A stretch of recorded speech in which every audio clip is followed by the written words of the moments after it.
Hello friends, happy Gudi Padwa. आज मी बनवणार आहे पनीर मटर। त्यासाठी मी कढईमध्ये तेल गरम करायला ठेवलं आहे आणि पनीर पण आपण थोडे फ्राय करून घेणार आहोत तेलामध्ये।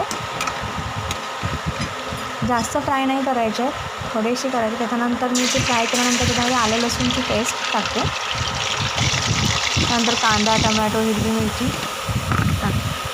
नरम करून घेते पूर्ण।